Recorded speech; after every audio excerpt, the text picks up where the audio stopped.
Bonjour à tous, je suis content de vous retrouver pour cette nouvelle vidéo qui va aborder la période entre le 22 et le 31 décembre 2023. Donc en numérologie, eh bien, le mois de décembre vibre sur le nombre 1, tandis qu'en astrologie, eh bien, le soleil rentre dans le signe du Capricorne. Donc comme c'est un climat universel, il est important de tenir compte bien, de ce qui se passe au niveau des fêtes sacrées, comme Noël et puis aussi les Nuits Saintes, qui vont avoir lieu entre Noël et l'Épiphanie, donc entre le 25 décembre et le 6 janvier 2024. Donc on va essayer de voir qu'est-ce qui relie ce Capricorne au nombre 1. Il y a quelques aspects qui sont intéressants, qui nous montrent qu'en fait que c'est une bonne période pour préparer l'année qui vient. À partir du moment où, eh bien, si durant tout le mois du Sagittaire, eh bien, on s'est relativement bien préparé, purifié pour arriver à Noël en étant en paix, en étant ouvert, en étant réceptif au monde spirituel. Si c'est pas le cas, au contraire, là, ça va être l'agitation maximale parce qu'il y a les cadeaux de dernière minute qu'il faut à tout prix trouver. Donc, mais bon, si vous regardez cette vidéo, forcément, c'est que vous avez un certain recul par rapport à la société de consommation, même si Noël peut se fêter de belle manière entre amis ou en famille. Mais il y a ce besoin comme ça de se préserver du temps pour se retrouver. Et c'est vrai que du moins, durant le mois du Sagittaire, on a pu être aussi un peu chahuté intérieurement. Et puis là, une fois qu'on rentre dans le Capricorne, juste avant Noël, il y a comme un temps de pause, un temps de repos, où justement c'est important de rester calme et non pas de s'agiter dans tous les sens pour se préparer justement à la veillée de Noël, où d'un point de vue spirituel, eh bien, c'est la possibilité en nous de faire naître un nouvel aspect de notre esprit. Donc comme le Capricorne est relié à la notion d'élévation, c'est-à-dire qu'on veut comme s'élever au sommet de la montagne, mais c'est pour avoir un meilleur contact avec le divin.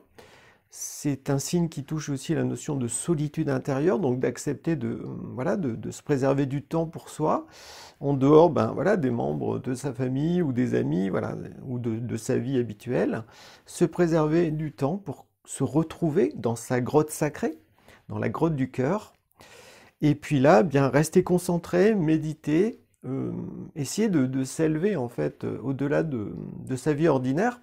Parce qu'en fait, d'un point de vue ésotérique, le Capricorne correspond au fait de quitter la Terre pour renouer contact avec le monde spirituel. Alors qu'à l'opposé de ça, le Cancer montrait qu'on lâchait le monde spirituel pour s'incarner sur Terre. Donc il y a vraiment cette possibilité avec le signe du Capricorne, et notamment durant cette période de Noël et des Nuits Saintes, de s'élever au-dessus de sa condition habituelle pour capter quelque chose de merveilleux qui touche le cœur, qui est relié à notre nature profonde. Et donc, pour capter justement comme un germe de notre futur, un germe de qui l'on est véritablement, au-delà de notre personnalité. Et en fait, tous ces aspects-là du Capricorne, se goupillent bien avec le nombre 1, qui est, certes, c'est le nombre de l'action du départ, mais c'est ça peut être le nombre de la renaissance, le fait de percevoir en soi comme un nouvel aspect de son esprit, parce que ça répond à la question « qui suis-je » En numérologie, il y a le 1 et le 7, qui sont deux nombres qui posent cette question à l'être humain. Sais-tu véritablement qui tu es ? Ou est-ce que tu es simplement identifié à ta personnalité? Donc durant ce mois 1 de décembre, nous avons la possibilité de préciser certaines facettes de notre esprit pour justement mieux répondre à cette question « qui suis-je ?» et de ce fait après impulser de nouvelles choses dans notre vie plus en accord avec notre nature profonde. Donc le 1 est également relié à la concentration, à la solitude aussi. Il faut accepter d'être seul, de s'appuyer sur ses propres forces, de cultiver son autonomie, son indépendance. Alors ça peut être valable à tout niveau, ça peut être une autonomie financière, matérielle, une autonomie relationnelle, une autonomie spirituelle également. Arriver vraiment à développer sa vie intérieure, de méditer, de travailler sur soi, de se donner une discipline pour ressentir que l'on persévère en s'appuyant vraiment sur sa propre volonté. Donc c'est une volonté libre, Donc ça nécessite de le vouloir véritablement, parce qu'il n'y a personne qui va nous prendre par la main pour avancer. Donc ça nécessite de ce fait cette solitude, que l'on retrouve bien aussi avec le Capricorne. Mais en fait, quand on est seul, eh bien, on peut être davantage à l'écoute de soi, à l'écoute de son rythme, et percevoir comme ouais, des facettes de son esprit qui nous étaient inconnues jusqu'à présent.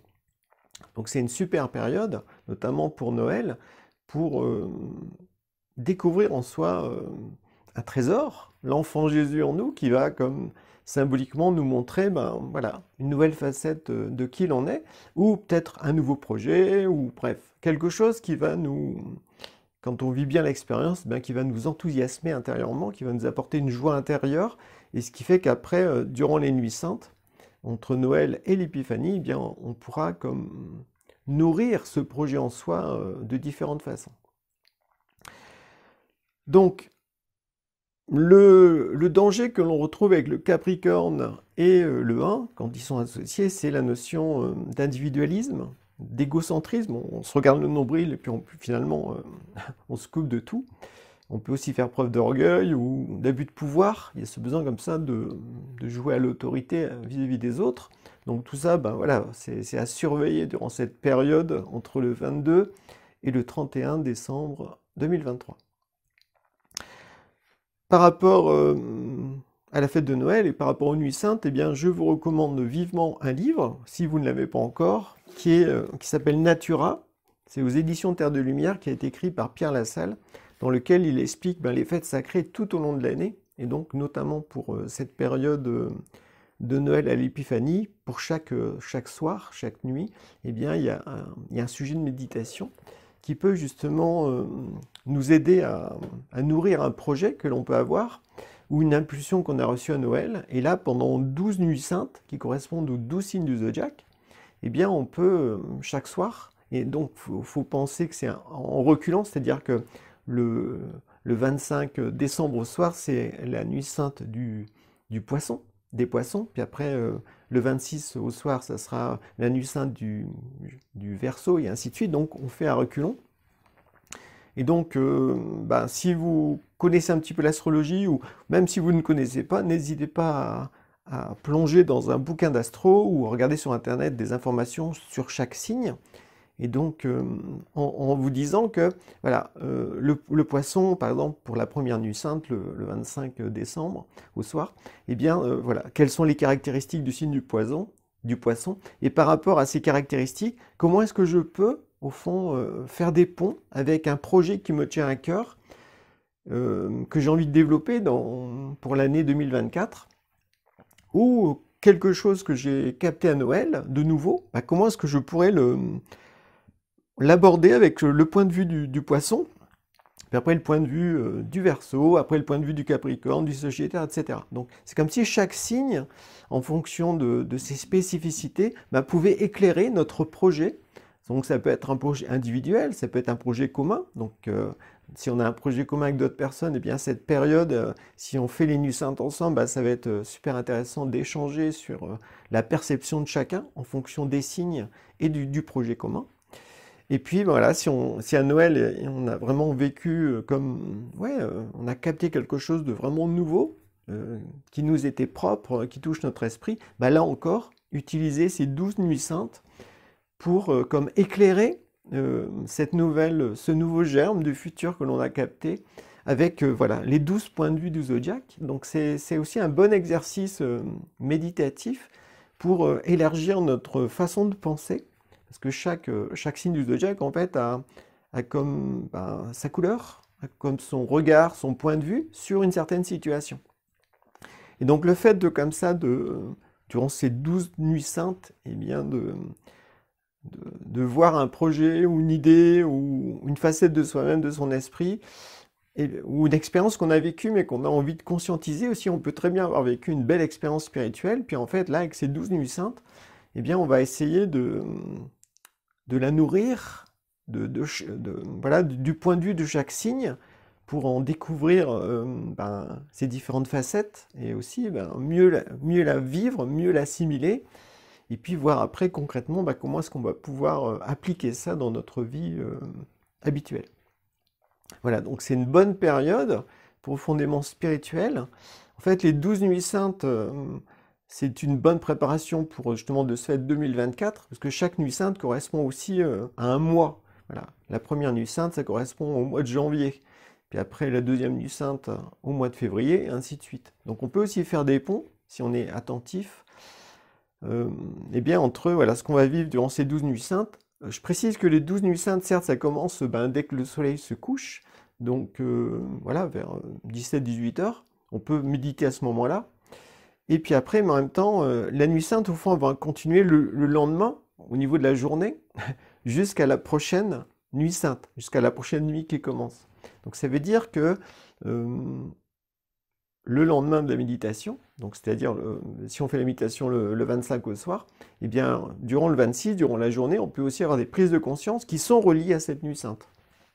Donc n'hésitez pas à écrire vos prises de conscience, les idées qui vous viennent, etc. Parce que ça peut être aussi c'est une période pour être inspiré, et ça peut toucher différents domaines de notre vie. Donc autant en profiter pour être super réceptif à ce moment-là, avec une certaine lucidité, et de là, percevoir mieux, durant l'année 2024, eh bien, qu'est-ce qui va être important de mettre en place, de développer, d'épanouir, ou de lâcher, enfin bref.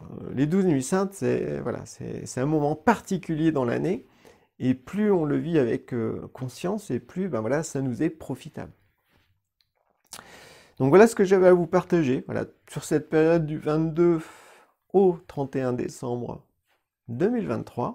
Donc je vous souhaite un bon Noël et de belles nuits saintes en perspective. Et au plaisir de vous revoir dans la prochaine vidéo qui touchera les prévisions sur l'année 2024. Donc à suivre. À bientôt!